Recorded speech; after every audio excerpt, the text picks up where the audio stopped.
Break के बाद आपका स्वागत है। यूपी विधानसभा चुनाव को लेकर दिल्ली के बीजेपी दफ्तर में मंथन जारी है। आज यूपी के सभी सांसदों की बैठक का दूसरा और अंतिम दिन है।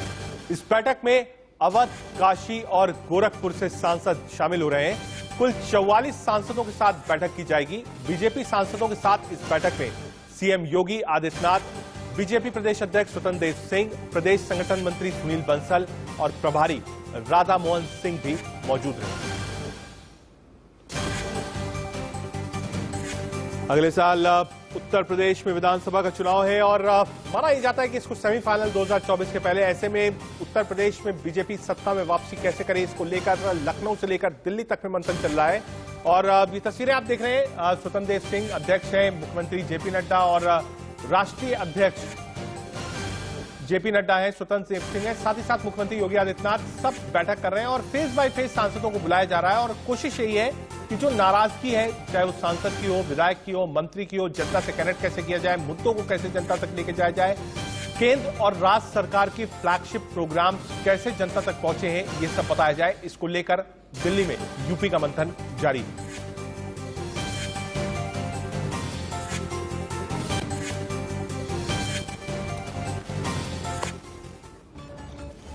मिशन यूपी पर बीजेपी है 2022 का फतेह प्लान क्या है, ये भी आपको बताएंगे। दिल्ली में यूपी पर महामंथन चल रहा है। यूपी की जनता किसके साथ है, ये तो जब रिजल्ट्स आएंगे 2022 के बाद पता चलेगा। हर पार्टी दम खम के साथ उतरना चाहती है और ये चुनाव जीतना चाहती है। वर्चस्व की लड़ाई है। फिलहाल अखिलेश यादव और लड़ाई बीजेपी में आमने सामने है। डिफेंडिंग चैंपियन क्योंकि योगी आदित्यनाथ है, इसलिए कोई कोर कसर नहीं छोड़ना चाहते। अभी 7 मंत्री भी बनाए गए, जो एक्सटेंशन हुआ उत्तर प्रदेश में, जिसमें 1 अनुप्रिया पटेल थी और 6 मंत्री बीजेपी कोटे से थे, जिसमें सोशल इंजीनियरिंग का ध्यान रखा गया। आगे बढ़ते हैं। राज कुंद्रा की कमाई पर बड़ा खुलासा हुआ है। 2019 में कुंद्रा की कमाई 77 करोड़ 40 लाख थी। कुंद्रा ने 2019 में टीडीएस जीएसटी नहीं दिया। कुंद्रा ने विदेशों से भी बड़ी कमाई की। वियॉन कंपनी ने दुबई से करोड़ों की कमाई की है। क्रिप्टो करेंसी के जरिए विदेशों में निवेश का भी खुलासा हुआ है। पॉर्न फिल्मों की कमाई का विदेशों में निवेश भी किया गया है। इजराइल, हंगरी और अफ्रीकी देशों में निवेश किया है राज कुंद्रा ने। कुंद्रा की कमाई पर ईडी कर सकता है जांच। फेमा के तहत हो सकती है कुंद्रा की जांच। शिल्पा शेट्टी से भी पूछताछ कर सकती है ईडी। वियॉन में राज से ज्यादा शिल्पा के शेयर।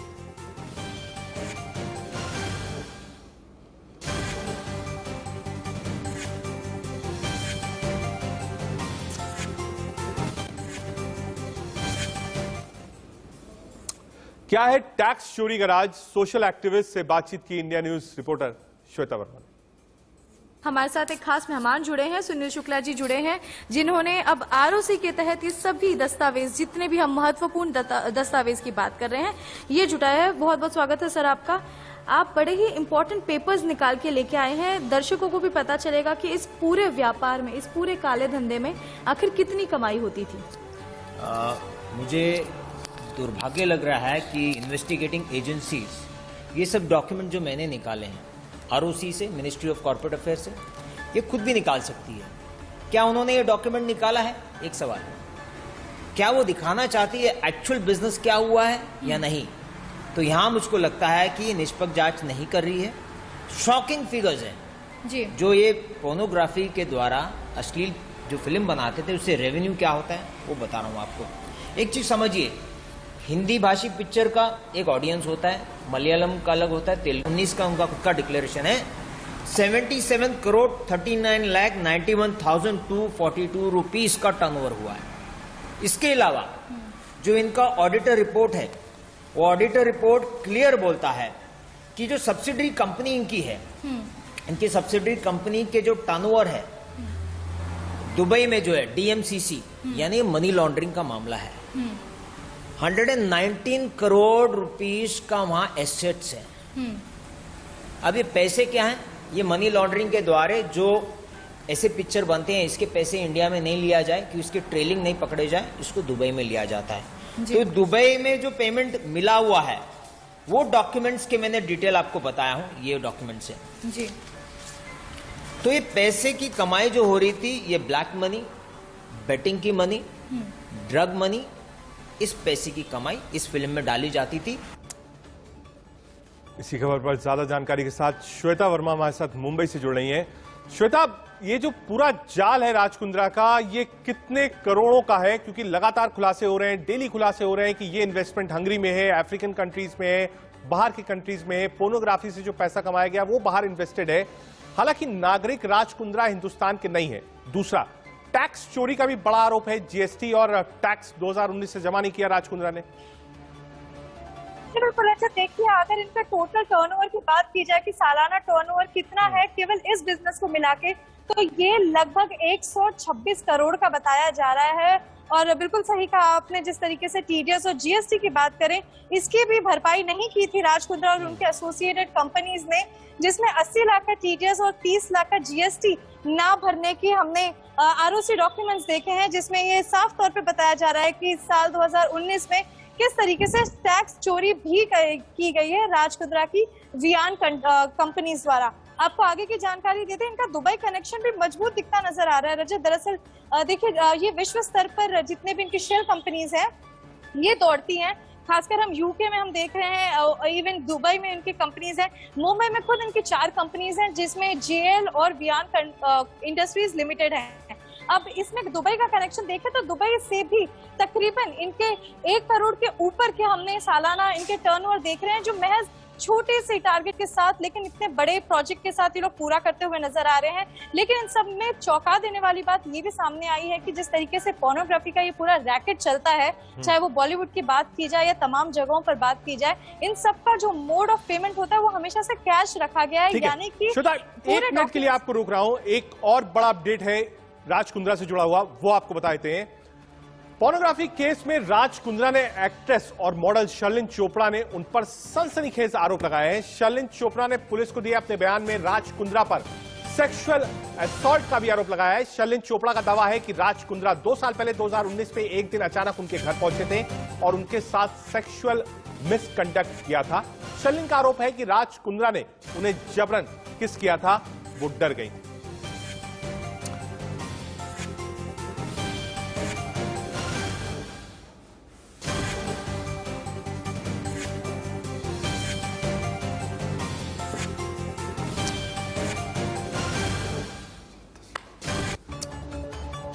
राज कुंद्रा के कितने डर्टी राज हैं, ये आपको तस्वीरों के जरिए हम समझाने की कोशिश करते हैं। आपकी स्क्रीन पर दोनों तरफ आप तस्वीरें मिल रहे हैं। राज का अश्लील फरेब हम आपको दिखा रहे हैं, साथ ही साथ कुंद्रा ने भरी जेब, गंदगी की गर्त क्या है, अश्लीलता की शर्त क्या है और कितने किरदार हैं इस पूरे आप कह सकते हैं गेम में, वो आपको तस्वीरों के जरिए आपको बता रहे हैं। कुंद्रा के कितने डर्टी राज हैं। जी हाँ, 6 तस्वीरें आपकी स्क्रीन पर जो बयां कर रही हैं कि आखिर कुंद्रा का पूरा गेम क्या था, कौन कौन किरदार हैं, कहां से कमाई होती थी और डर्टी पिक्चर कैसे चलती थी। शर्लिन चोपड़ा की अग्रिम जमानत याचिका खारिज हो गई है। मुंबई की सेशन कोर्ट ने याचिका की खारिज कर दी है। कुंद्रा के बाद शर्लिन को सता रहा है गिरफ्तारी का डर। पोर्नोग्राफी रैकेट से जुड़े हैं शर्लिन चोपड़ा के तार। जी हां, इस वक्त की बड़ी खबर आपको बता दें, जो एंटीसिपेटरी बेल शर्लिन चोपड़ा ने लगाई थी उसको खारिज कर दिया गया था और कहीं ना कहीं शर्लिन चोपड़ा को भी डर है कि उनकी भी गिरफ्तारी आने वाले दिनों में हो सकती है।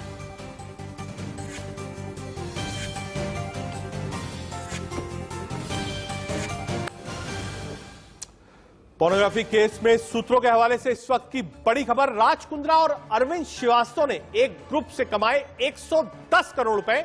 एचएस ग्रुप पे राज कुंद्रा ने सिर्फ पॉर्न मेंबर को ही जोड़ रखा था। सूत्र बताते हैं अरविंद श्रीवास्तव ने 90 पॉर्न फिल्मों से कमाए 110 करोड़ रुपए। एचएस ग्रुप से जुड़े मेंबर्स को यह पैसा बांटा गया। हमारे साथ श्वेता जुड़ी हुई है मुंबई से, सीधे श्वेता का रुख कर लेते हैं। श्वेता, अरविंद श्रीवास्तव, ये एक नया नाम सामने आया है, एचएस ग्रुप, और लगभग 110 करोड़ रुपए पोर्नोग्राफी से कमाए गए। जी बिल्कुल रजत, देखिए, यश ठाकुर उर्फ अजय श्रीवास्तव दोनों दरअसल एक ही नाम है, जिनके जो बैंक अकाउंट है कानपुर से सीज किए गए हैं। आपको बता दें, इसकी पूरी जो पकड़ है न केवल मुंबई से कानपुर तक है, ये अंतर्राष्ट्रीय स्तर पर भी है। हमने देखा इनकी कैनरिन लिमिटेड जो कि यूके बेस्ड कंपनी है वहां पर भी है, इनके दुबई में भी कंपनी है। लेकिन अगर हम खासकर यश ठाकुर की बात की जाए तो अब यहाँ पर जो सबसे गहराता हुआ नाम जो नजर आया था वो था तनवीर हाशमी का, जिसे पहले ही गिरफ्तार किया गया था। दरअसल फरवरी में भी ये शख्स गहना वशिष्ठ के साथ गिरफ्तार हुआ था। अब ये शख्स तनवीर हाशमी जो है, ये राइट हैंड है यश ठाकुर का उर्फ श्रीवास्तव था। अब हम आपको बता दें, लेकिन यश ठाकुर राइट हैंड है राज कुंद्रा के, यानी ये स्टेप बाय स्टेप ये एक एक दर करके ये सभी जो सिस्टम में लोग काम करते थे, ताकि जो सबसे ऊपर का किंग पिन है उसके यहाँ पे आसानी से कोई ना पहुंच सके। ये डर्टी पिक्चर है और शायद इतनी जल्दी इसका दी एंड नहीं होगा, अभी कई क्लाइमेक्स पहुंचना बाकी है। बहुत शुक्रिया श्वेता, आपने मुंबई से तमाम जानकारी हमको दी। मॉडल ने गहना वशिष्ठ पर भी केस दर्ज करवाया है, लेकिन गहना का कहना है कि उन्हें जानबूझकर फंसाया जा रहा है। इससे केस बनाए जा रहे हैं क्योंकि मैं back to back Raj Kundra का सपोर्ट कर रही हूँ, क्योंकि जो लोग ऑलरेडी गंदगी फैला रहे हैं वो सब तो विक्टिम बन चुके हैं, है ना। उनको ना तो ये चेक किया जा रहा है कि वो लोग कौन है, ना उनका प्रीवियस वर्क देखा जा रहा है, ना कुछ देखा जा रहा है। बस वो लोग ये कह दे रहे हैं कि राज कुंद्रा ने उन्हें एडल्ट इंडस्ट्री में लाया, राज कुंद्रा ने उनके साथ गलत किया, उनके साथ गहना ने गलत किया, गहना ने ये किया, गहना ने वो किया। उनके एलिगेशंस को एक्सेप्ट करके एफआईआर वगैरह बना दी जा रही। मैं आपको सच्चाई बताऊं, जिस दिन मैं अरेस्ट हुई थी, जब ये लोग मेरे घर घुसे थे, जब मुझे इन्होंने मेरे घर के अंदर ही बंदी बना लिया था, तब इन्हें मैंने सारे हीरोइनों, प्रोडक्शन वाले, लोकेशन सबके नंबर दिए थे सामने से। अगर हो सके तो आप इनके पास पेपर चेक करिए जो मैंने अपनी राइटिंग से लिख के दिया है। कुंद्रा कांड के बाद कई मॉडल सामने आई हैं। अभिनेत्री और मॉडल पूनम पांडे ने भी राज कुंद्रा पर कई आरोप लगाए। सुनिए Poonam Pandey. I've been getting a lot of questions these days to define pornography and erotica. Though I am not qualified enough to give that definition. But yes, I do understand nudity. आगे बढ़ते हैं। देश में भारी बारिश और बाढ़ से कई राज्यों में तबाही मची हुई है। पहाड़ी इलाकों में भारी बारिश और भूस्खलन के कारण कई लोगों की जान जा चुकी है। पहाड़ों पर भारी बारिश की वजह से मैदानी इलाके जलमग्न हो गए हैं। जम्मू कश्मीर, हिमाचल, उत्तराखंड में बाढ़ बारिश के अलावा बादल फटने की घटनाएं सामने आई हैं। महाराष्ट्र, गुजरात, बिहार, मध्य प्रदेश और राजस्थान समेत कई राज्यों में तेज बारिश के बाद बाढ़ ने कहर मचाया है। 4 तस्वीरें आपकी स्क्रीन पर जो बता रही हैं। 5 तस्वीरें आपकी स्क्रीन पर है। कहां कहां पहाड़ गिरा है, सड़कों पर सैलाब है। गोरखपुर में, किशनवाड़, जम्मू एंड कश्मीर में बादल फटा है। उफान पर नदियां हैं। डैम लबालब, श्रीशैलम डैम आपको आंध्र प्रदेश का दिखा रहे हैं। और कहां कहां लैंडस्लाइड हुई है पहाड़ों पर। सोलन, हिमाचल की तस्वीर। 5 तस्वीरें आपकी स्क्रीन पर। जम्मू कश्मीर में भारी बारिश के बाद राजौरी में नदियों का जल स्तर बढ़ गया है।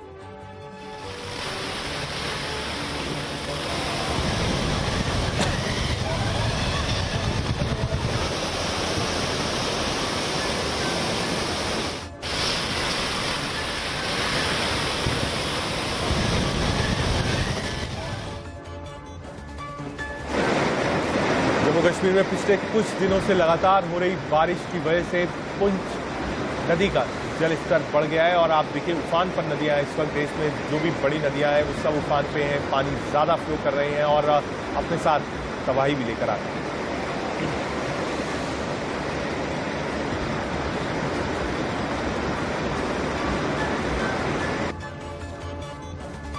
आंध्र प्रदेश में भारी बारिश के बाद श्रीशैलम में बांध ओवरफ्लो हो रहा है। ये तस्वीरें श्रीशैलम की आप देख रहे हैं अपने स्क्रीन पर। और डैम्स में पानी ओवरफ्लो कर रहा है।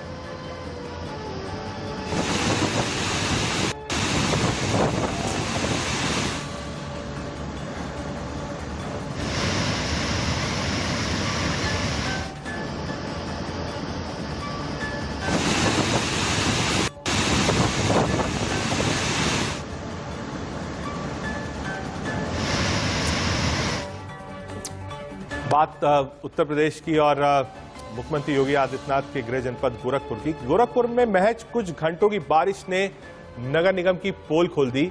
शहर की सड़कें जलमग्न हो गई। गोरखपुर की तस्वीरें आपको दिखा रहे हैं। कुछ ही घंटे बारिश हुई। हालांकि ये तस्वीरें हमने दिल्ली और मुंबई में भी देखी। ये तस्वीरें उत्तर प्रदेश के गोरखपुर की है, जहां आप देख सकते हैं किस तरीके से जलमग्न हो गई हैं सड़कें।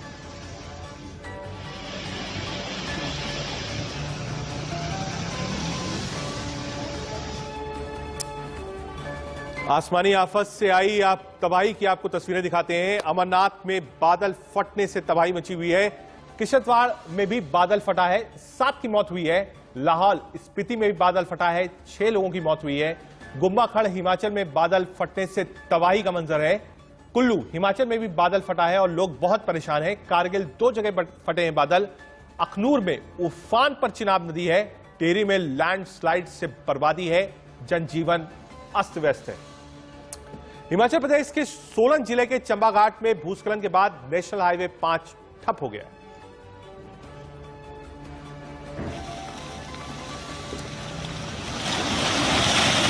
आप ये देख सकते हैं लैंडस्लाइड हुई है और ये नेशनल हाईवे 5 था, जो कि भूस्खलन यानी लैंडस्लाइड के बाद जब पत्थर और पहाड़ कटकर नीचे आता है तो उसके बाद वो रास्ता बंद हो जाता है। फिलहाल कोशिश जारी है कि कैसे ये रोड और हाईवे क्लियर किया जा सके।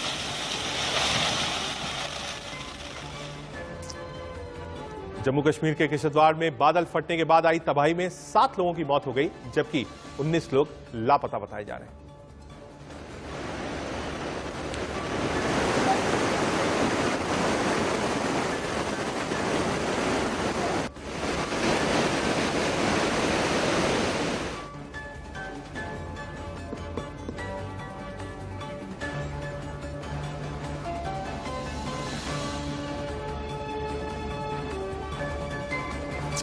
जम्मू एंड कश्मीर के किश्तवाड़ का रेस्क्यू की तस्वीरें हैं जो आपको दिखा रहे हैं किस तरीके से तबाही मची है बादल फटने के बाद।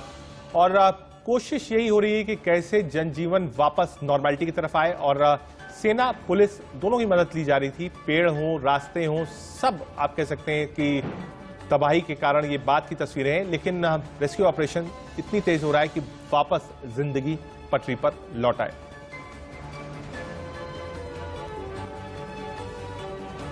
हुई है किश्तवाड़ में और एक प्राकृतिक आपदा थी।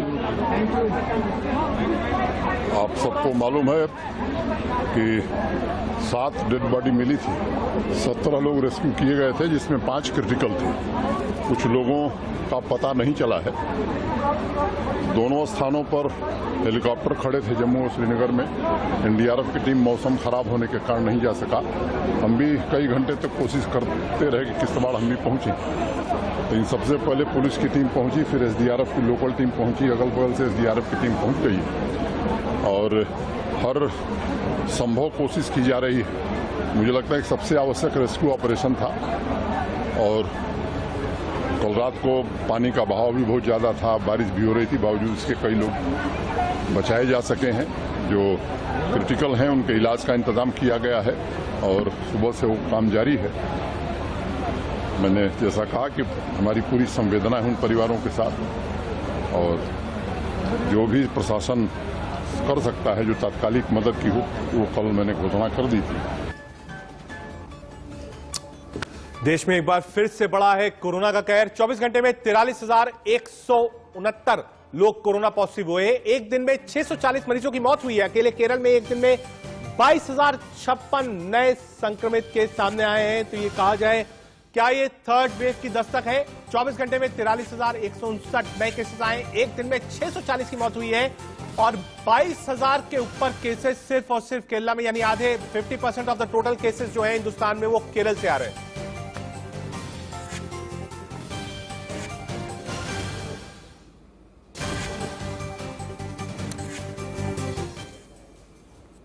फिर बढ़े हैं कोरोना के केसेस। 51 दिन का टूटा है रिकॉर्ड। जी हां, 43,000 से ज्यादा केसेस जो है वो सामने आए हैं, जिसमें 22,000 के ऊपर केसेस जो है वो सिर्फ और सिर्फ केरल में आए हैं। बकरीद के बाद, जी हां, इसको लेकर राजनीति भी बहुत हो रही है।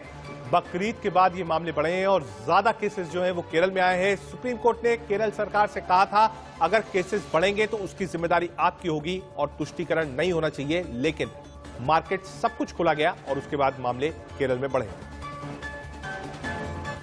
एक समय था जब ग्राफ डाउन हो रहा था, अब ग्राफ फिर से कहीं ना कहीं ऊपर चढ़ रहा है। अगर हम यूपी की बात करें, ये बिल्कुल सही है कि इस बार उत्तर प्रदेश टॉप पे रहा है इन मसलों को सॉल्व आउट करने के लिए और इस बार भी उत्तर प्रदेश तैयार है। लेकिन फिर भी सर, जिस तरीके से लोगों में अब पैनिक की सिचुएशन फिर से आने लगी है, क्या कुछ कहना है इस पर? देखिए, अभी तो कल उत्तर प्रदेश में 22 केस अचानक कानपुर से आया था। उसमें आंगनबाड़ी वर्कर भी उसमें इन्फेक्ट हो गए। तो उसका अब 22 हो या 1 या 2 भी होता है, तो हमारे जो वर्कफोर्स है हमारा जो जनपद के अंदर जो हमारे अधिकारीगण हैं उनके माध्यम से एक एक केस को हम ट्रैक करते हैं और ये देखना चाहते हैं कि कहीं कोई बाहर से आया है। नई शिक्षा नीति को लागू हुए आज 1 साल हुए हैं। प्रधानमंत्री बोल रहे हैं, सीधे आपको सुनाते हैं क्या कहना है। नई राष्ट्रीय शिक्षा नीति को 1 साल पूरा होने पर सभी देशवासियों और विशेषकर सभी विद्यार्थियों को बहुत बहुत शुभकामनाएं। बीते 1 वर्ष में देश के आप सभी महानुभावों, शिक्षकों, प्रधानाचार्यों, नीतिकारों ने राष्ट्रीय शिक्षा नीति को धरातल पर उतारने में बहुत मेहनत की है। कोरोना के इस काल में भी लाखों नागरिकों से, शिक्षकों, राज्यों, ऑटोनोमस बॉडीज से सुझाव लेकर टास्क फोर्स बनाकर नई शिक्षा नीति का चरणबद्ध तरीके से लागू किया जा रहा है। बीते 1 वर्ष में राष्ट्रीय शिक्षा नीति को आधार बनाकर अनेक बड़े फैसले लिए गए हैं। आज इसी कड़ी में मुझे बहुत सारी नई योजनाएं, नए इनिशिएटिव्स, इसकी शुरुआत करने का सौभाग्य मिला है। साथियों, ये महत्वपूर्ण अवसर ऐसे समय में आया है जब देश आजादी के 75 साल का अमृत महोत्सव मना रहा है। आज से कुछ ही दिन बाद 15 अगस्त को हम आजादी के 75वें साल में प्रवेश भी करने जा रहे हैं। एक तरह से नई राष्ट्रीय शिक्षा नीति का इम्प्लीमेंटेशन आजादी के अमृत महोत्सव का प्रमुख हिस्सा बन गया है। इतने बड़े महापर्व के बीच राष्ट्रीय शिक्षा नीति के तहत आज शुरू हुई योजनाएं नए भारत के निर्माण में बहुत बड़ी भूमिका निभाएगी। भारत के जिस सुनहरे भविष्य के संकल्प के साथ आज हम आजादी का अमृत महोत्सव मना रहे हैं, उस भविष्य की ओर हमें आज की नई पीढ़ी ही ले जाएगी। भविष्य हम कितना आगे जाएंगे, कितनी ऊंचाई प्राप्त करेंगे, ये इस बात पर निर्भर करेगा कि हम अपने युवाओं को वर्तमान में यानी आज कैसी शिक्षा दे रहे हैं, कैसी दिशा दे रहे हैं। इसलिए मैं मानता हूं भारत की नई राष्ट्रीय शिक्षा नीति राष्ट्र निर्माण के महायज्ञ में बड़े फैक्टर में से एक है और इसलिए देश ने इस शिक्षा नीति को इतना आधुनिक बनाया है, इतना फ्यूचर रेडी रखा है। आज इस कार्यक्रम में जुड़े अधिकांश महानुभाव नई राष्ट्रीय शिक्षा नीति की बारीकियों से परिचित हैं, लेकिन ये कितना बड़ा मिशन है, इस एहसास को हमें बार बार याद करना ही है। साथियों, देश भर से हमारे कई युवा स्टूडेंट्स भी इस कार्यक्रम में हमारे साथ हैं। अगर इन साथियों से हम उनकी आकांक्षाओं के बारे में, सपनों के बारे में पूछें तो आप देखेंगे कि हर एक युवा के मन में एक नयापन है, एक नई ऊर्जा है। हमारा युवा बदलाव के लिए पूरी तरह से तैयार है। वो इंतजार नहीं करना चाहता। हम सब ने देखा है कोरोना काल में कैसे हमारी शिक्षा व्यवस्था के सामने इतनी बड़ी चुनौती आई। स्टूडेंट्स की पढ़ाई का जीवन का ढंग बदल गया, लेकिन देश के विद्यार्थियों ने तेजी से इस बदलाव को एडॉप्ट किया। ऑनलाइन एजुकेशन अब एक सहज चलन बनती जा रही है। शिक्षा मंत्रालय ने भी इसके लिए अनेक प्रयास किए हैं।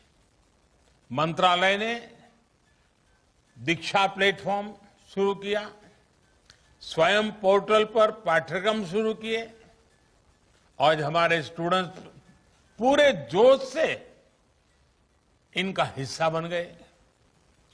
दीक्षा पोर्टल पर मुझे बताया गया कि पिछले एक साल में 2300 करोड़ से ज्यादा हिट होना ये बताता है कि ये कितना उपयोगी प्रयास रहा है। आज भी इसमें हर दिन करीब 5 करोड़ हिट हो रहे हैं।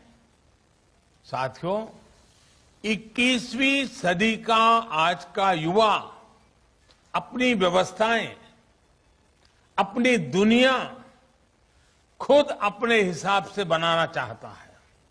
इसलिए उसे एक्सपोजर चाहिए, उसे पुराने बंधनों पिंजरों से मुक्ति चाहिए।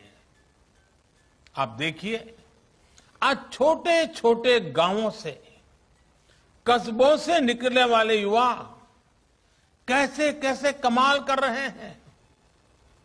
इन्हीं दूर दराज इलाकों और सामान्य परिवारों से आने वाले युवा आज टोक्यो ओलंपिक्स में देश का झंडा बुलंद कर रहे हैं, भारत को नई पहचान दे रहे हैं। ऐसे ही करोड़ों युवा आज अलग अलग क्षेत्रों में असाधारण काम कर रहे हैं, असाधारण लक्ष्यों की नींव रख रहे हैं। कोई कला और संस्कृति के क्षेत्र में पुरातन और आधुनिक के फ्यूजन से नई विधाओं को जन्म दे रहा है। कोई रोबोटिक्स के क्षेत्र में कभी साईफाई मानी जाने वाली कल्पनाओं को हकीकत में बदल रहा है। कोई आर्टिफिशियल इंटेलिजेंस के क्षेत्र में मानवीय क्षमताओं को नई ऊंचाई दे रहा है, तो कोई मशीन लर्निंग में नए माइलस्टोन्स की तैयारी कर रहा है। यानी हर क्षेत्र में भारत के युवा अपना परचम लहराने के लिए आगे बढ़ रहे हैं।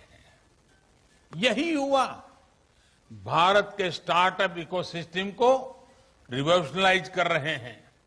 इंडस्ट्री 4.0 में भारत के नेतृत्व को तैयार कर रहे हैं और डिजिटल इंडिया को नई गति दे रहे हैं। आप कल्पना करिए, इस युवा पीढ़ी को जब इनके सपनों के अनुरूप वातावरण मिलेगा तो इतनी शक्ति कितनी ज्यादा बढ़ जाएगी।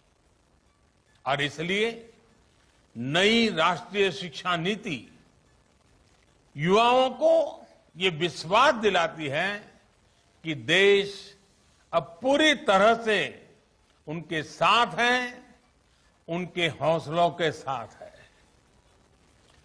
जिस आर्टिफिशियल इंटेलिजेंस के प्रोग्राम को अभी लॉन्च किया गया है, वो भी हमारे युवाओं को फ्यूचर ओरिएंटेड बनाएगा, एआई ड्रिवन इकोनॉमी के रास्ते खोलेगा। शिक्षा में ये डिजिटल रिवॉल्यूशन पूरे देश में एक साथ आए, गांव शहर सब समान रूप से डिजिटल लर्निंग से जुड़े, इसका भी ख्याल रखा गया है। नेशनल डिजिटल एजुकेशन आर्किटेक्चर यानी एनडीआर और national education technology forum NETF इस दिशा में पूरे देश में डिजिटल और टेक्नोलॉजिकल फ्रेमवर्क उपलब्ध कराने में अहम भूमिका निभाएंगे। युवा मन जिस दिशा में भी सोचना चाहे, खुले आकाश में जैसे उड़ना चाहे, देश की नई शिक्षा व्यवस्था उसे वैसे ही अवसर उपलब्ध कराएगी। साथियों, बीते एक वर्ष में आपने भी ये महसूस किया होगा कि राष्ट्रीय शिक्षा नीति को किसी भी तरह के दबाव से मुक्त रखा गया है। जो ओपननेस पॉलिसी के लेवल पे है, वही ओपननेस स्टूडेंट्स को मिल रहे विकल्पों में भी है। अब स्टूडेंट्स कितना पढ़े, कितना समय तक पढ़े, ये सिर्फ बोर्ड्स और यूनिवर्सिटी नहीं तय करेगा। इस फैसले में स्टूडेंट्स की भी सहभागिता होगी। मल्टीपल एंट्री एंड एग्जिट की जो व्यवस्था आज शुरू हुई है, इसने स्टूडेंट्स को एक ही क्लास और एक ही कोर्स में जकड़े रहने की मजबूरी से मुक्त कर दिया है। आधुनिक टेक्नोलॉजी पर आधारित एकेडमिक बैंक ऑफ क्रेडिट, इस सिस्टम से इस दिशा में स्टूडेंट्स के लिए रिवॉल्यूशनरी चेंज आने वाला है।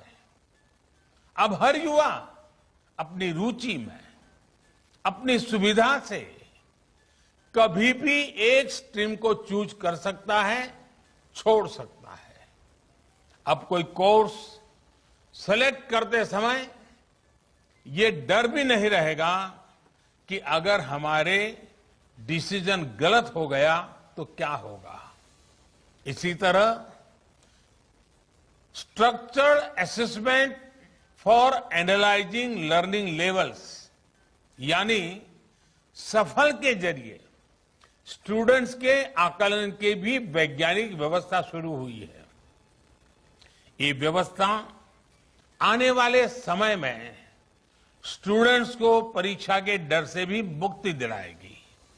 ये डर जब युवा मन से निकलेगा तो नए नए स्किल लेने का साहस और नए नए इनोवेशंस का नया दौर शुरू होगा। संभावनाएं असीम विस्तार होगी। इसलिए मैं फिर कहूंगा कि आज नई राष्ट्रीय शिक्षा नीति के तहत जो ये नए कार्यक्रम शुरू हुए हैं, उनमें भारत का भाग्य बदलने का सामर्थ्य है। साथियों, हमने आपने दशकों से ये माहौल देखा है। जब समझा जाता था कि अच्छी पढ़ाई करने के लिए विदेश ही जाना होगा, लेकिन अच्छी पढ़ाई के लिए विदेशों से स्टूडेंट्स भारत आए, बेस्ट इंस्टीट्यूशंस भारत आए, ये अब हम देखने जा रहे हैं। ये जानकारी बहुत उत्साह बढ़ाने वाली है कि देश की 150 से ज्यादा यूनिवर्सिटीज में ऑफिस ऑफ इंटरनेशनल अफेयर्स स्थापित किए जा चुके हैं। भारत के हायर एजुकेशन इंस्टीट्यूट्स अंतर्राष्ट्रीय स्तर पर रिसर्च और एकेडमिक में और आगे बढ़े, इसके लिए आज नई गाइडलाइंस भी जारी की गई है। साथियों, आज बन रही संभावनाओं को साकार करने के लिए हमारे युवाओं को दुनिया से एक कदम आगे होना पड़ेगा। एक कदम आगे का सोचना ही पड़ेगा। हेल्थ हो, डिफेंस हो, इंफ्रास्ट्रक्चर हो, टेक्नोलॉजी हो, देश को हर दिशा में समर्थ और आत्मनिर्भर होना होगा। आत्मनिर्भर भारत का ये रास्ता स्किल डेवलपमेंट और टेक्नोलॉजी से होकर जाता है, जिस पर एनईपी में विशेष ध्यान दिया गया है। मुझे खुशी है कि बीते एक साल में 1200 से ज्यादा उच्च शिक्षा संस्थानों में स्किल डेवलपमेंट से जुड़े सैकड़ों नए कोर्सेज को मंजूरी दी गई है। साथियों, शिक्षा के विषय में पूज्य बापू महात्मा गांधी कहा करते थे, राष्ट्रीय शिक्षा को सच्चे अर्थों में राष्ट्रीय होने के लिए राष्ट्रीय परिस्थितियों को रिफ्लेक्ट करना चाहिए। बापू के इसी दूरदर्शी विचार को पूरा करने के लिए स्थानीय भाषाओं में मदर लैंग्वेज में शिक्षा का विचार एनईपी में रखा गया है। अब हायर एजुकेशन में मीडियम ऑफ इंस्ट्रक्शन के इसके लिए स्थानीय भाषाओं में भी एक विकल्प होगी। मुझे खुशी है कि 8 राज्यों के 14 इंजीनियरिंग कॉलेज 5 भारतीय भाषाएं हिंदी, तमिल, तेलुगु, मराठी और बांग्ला में इंजीनियरिंग की पढ़ाई शुरू करने जा रहे हैं। इंजीनियरिंग के कोर्स का 11 भारतीय भाषाओं में ट्रांसलेशन के लिए एक टूल भी डेवलप किया जा चुका है। क्षेत्रीय भाषा में अपनी पढ़ाई शुरू करने जा रहे छात्र छात्राओं को मैं विशेष बधाई देना चाहता हूं। इसका सबसे बड़ा लाभ देश के गरीब वर्ग को, गांव कस्बों में रहने वाले मध्यम वर्ग के स्टूडेंट्स को, दलित, पिछड़े और आदिवासी भाई बहनों को होगा। इन्हीं परिवारों से आने वाले बच्चों को सबसे ज्यादा लैंग्वेज डिवाइड का सामना करना पड़ता था। सबसे ज्यादा नुकसान इन्हीं परिवार के होनहार बच्चों को उठाना पड़ता था। मातृभाषा में पढ़ाई से गरीब बच्चों का आत्म बढ़ेगा, उनके सामर्थ्य और प्रतिभा के साथ न्याय होगा। साथियों, प्रारंभिक शिक्षा में भी मातृभाषा को प्रोत्साहित करने का काम शुरू हो चुका है। जो विद्या प्रवेश प्रोग्राम आज लॉन्च किया गया, उसकी भी इसमें बहुत बड़ी भूमिका है।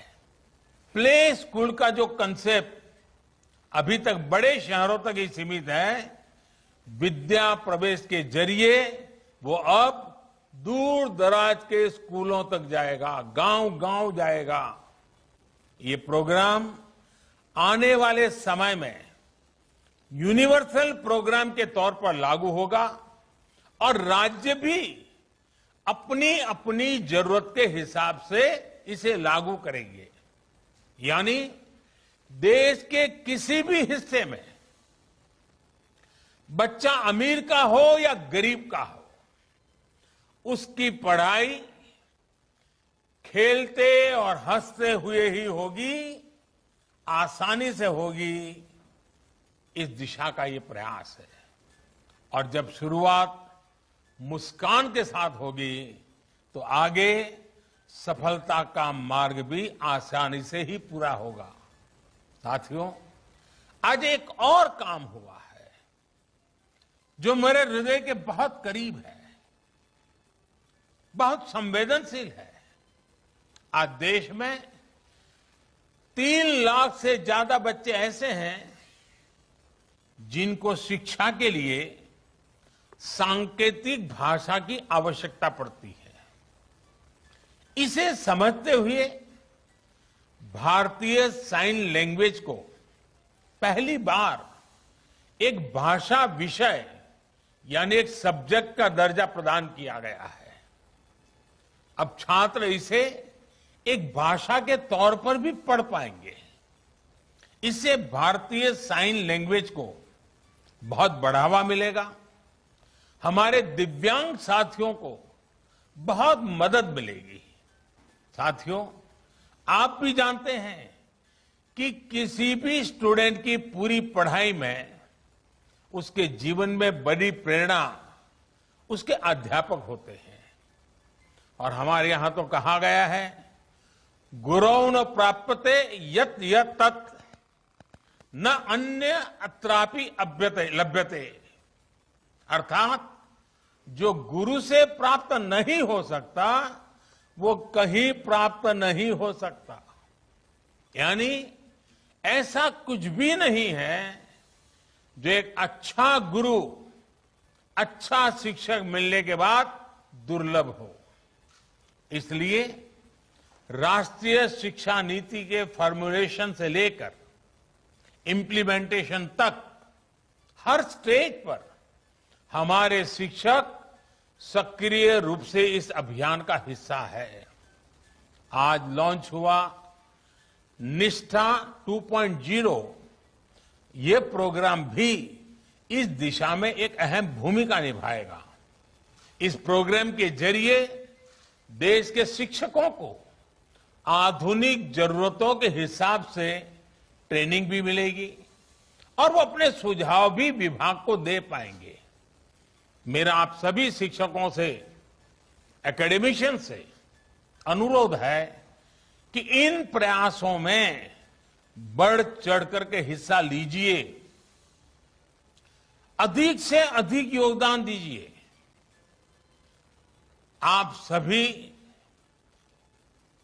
शिक्षा के क्षेत्र में इतना अनुभव रखते हैं, व्यापक अनुभव के धारक है, इसलिए जब आप प्रयास करेंगे तो आपके प्रयास राष्ट्र को बहुत आगे लेकर जाएंगे। मैं मानता हूं कि इस कालखंड में हम जिस भी भूमिका में हैं, हम सौभाग्यशाली हैं कि हम इतने बड़े बदलावों के गवाह बन रहे हैं, इन बदलावों में सक्रिय भूमिका निभा रहे हैं।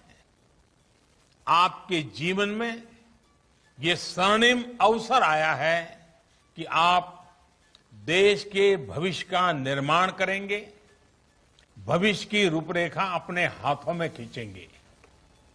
मुझे पूरा विश्वास है आने वाले समय में जैसे जैसे नई राष्ट्रीय शिक्षा नीति के अलग अलग फीचर्स हकीकत में बदलेंगे, हमारा देश एक नए युग का साक्षात्कार करेगा। जैसे जैसे हम अपनी युवा पीढ़ी को एक आधुनिक और राष्ट्रीय शिक्षा व्यवस्था से जोड़ते जाएंगे, देश आजादी के अमृत संकल्पों को हासिल करता जाएगा। इन्हीं शुभकामनाओं के साथ मैं अपनी बात समाप्त करता हूं। आप सब स्वस्थ रहें और नई ऊर्जा के साथ आगे बढ़ते रहें। बहुत बहुत धन्यवाद। नई राष्ट्रीय शिक्षा नीति का 1 साल पूरा होने पर प्रधानमंत्री नरेंद्र मोदी संबोधित कर रहे थे। उन्होंने खास बात की कि बच्चों को हंसते खेलते पढ़ाई करने का मौका देना नई राष्ट्रीय शिक्षा नीति के मूल में है और ये चीजें अगर बच्चों को मिलती हैं पूरे देश के हर कोने में तो बच्चे केवल और केवल पढ़ाई के बारे में ही सोचेंगे। एक क्लास और एक ही कोर्स में जकड़े रहने की मजबूरी से हम बच्चों को मुक्त कर रहे हैं। बच्चे आगे भविष्य में क्या चुनना चाहते हैं इसके लिए वो किसी बंधन में नहीं बंधे रहेंगे। साथ ही ये अक्सर ऐसा सुना जाता है कि हमारे यहाँ के युवा होनहार दूसरे देशों में उच्च शिक्षा के लिए जाते हैं। हम भारत की शिक्षा नीति के जरिए भारत को इतना बेहतरीन करेंगे कि अब दूसरे देशों के बच्चे हमारे यहाँ भी पढ़ने आएंगे। 11 भाषाओं में इंजीनियरिंग की हम पढ़ाई करवाएंगे। बच्चों की पढ़ाई हंसते खेलते पूरी हो, यही राष्ट्रीय शिक्षा नीति का एक उद्देश्य है। प्ले स्कूल अब गांव-गांव तक पहुंचेंगे, जो अभी कस्बों तक पहुंच पाए हैं लेकिन कम संख्या में। शहरों में प्ले स्कूल की तादाद ज्यादा है, अब ये गांवों में भी मुमकिन हो पाएगा। गांव भी डिजिटल लर्निंग से जुड़े। कोरोना काल में लोगों ने मुकाबला किया एक वायरस का, लेकिन इस दौरान आई नई राष्ट्रीय शिक्षा नीति ने हमारे बच्चों और युवाओं के सामने नए चैलेंजेस, नए तरीके रखे और हमारे बच्चों ने उसे स्वीकारा भी। डिजिटल लर्निंग एक बड़ा कॉन्सेप्ट निकलकर सामने आया है और इस तरीके से छात्रों को बेहतर रास्ते पर, बेहतर मार्ग पर आगे बढ़ाया जा सकेगा।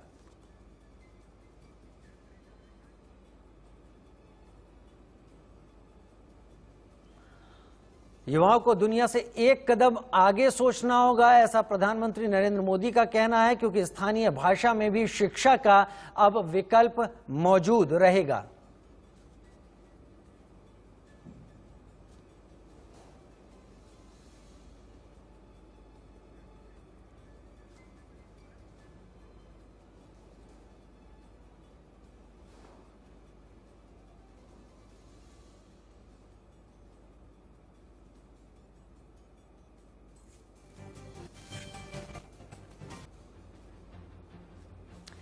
प्रधानमंत्री नरेंद्र मोदी ने नई राष्ट्रीय शिक्षा नीति पर देश के नाम संबोधन किया। बच्चों को तमाम जानकारियां, शिक्षकों के लिए भी जानकारियां रखी।